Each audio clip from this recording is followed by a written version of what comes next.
परिसरापासून इनहॅबिटेड दिसतो आणि त्यामुळे रामदीप्तिका व्यक्तिकोन हे या परिसरातच कुठेतरी असलं पाहिजे.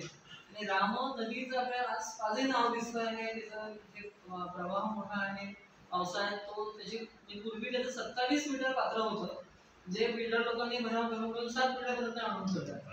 आणि तिथे मग पावसाळ्यात मध्ये खूप मोठा पूर आला होता, घरात पाणी शिरलं होतं, नदी काठाच्या बाहेर गेलेली होती. सगळा तो निसर्ग त्यावेळेला घडला होता.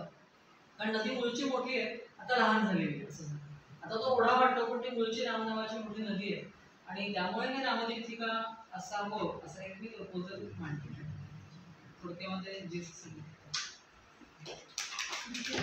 शके 934 965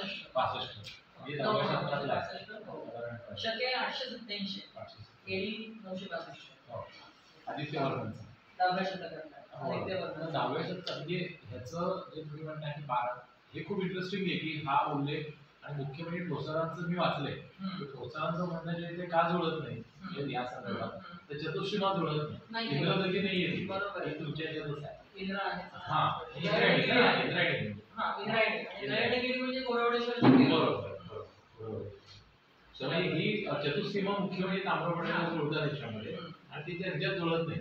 त्यामुळे हे आयडेंटिफिकेशन त्यांचं मुळातलं ते प्रॉब्लेमॅटिकच आहे बेसिकली. तर त्यांनी आपल्या बऱ्याच गोष्टी तिकडंच दाखवायचं आहे. पण ठीक आहे, त्यांना वाटलं असू शकतं, वाटलं असू शकतं. तुमच्या खांद्यावरती आपण उभे असतो, त्यांनी केलं म्हणून आपण बघितलं तरी कमी. बरोबर. ही 10व्या शतकातली आहे. तुम्ही जे म्हणता की सगळ्या बाकीच्या वस्तू ज्या आहेत त्या सगळ्या यादवकालीन आहेत. बरोबर. महिला लेट आहे.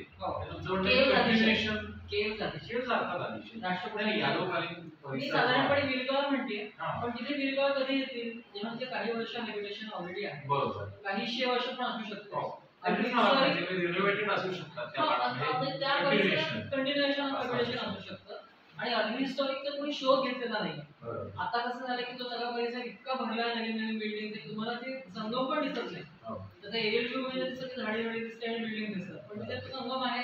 कारण राम आणि पावसा एकत्र मिळतात. आणि तुम्ही जे म्हटलं ते चालकोरीती पॉटरीची तिथे सरफेस झाली, तर ती तिथं ऑन साइट फोटोग्राफी डॉक्युमेंटेशन आहे का तुम्हाला मिळाली? नाही, आम्ही शोधत होतो. मला कळलं की ऑन साइट म्हणजे तिथे बाकीचं कोणी काही डॉक्युमेंट म्हणजे त्याच्यामध्ये ऑर्डर मी टू आस्क की त्याच्यामध्ये काही स्टॅटिफाईड डेटा आहे का प्लेन दिसते.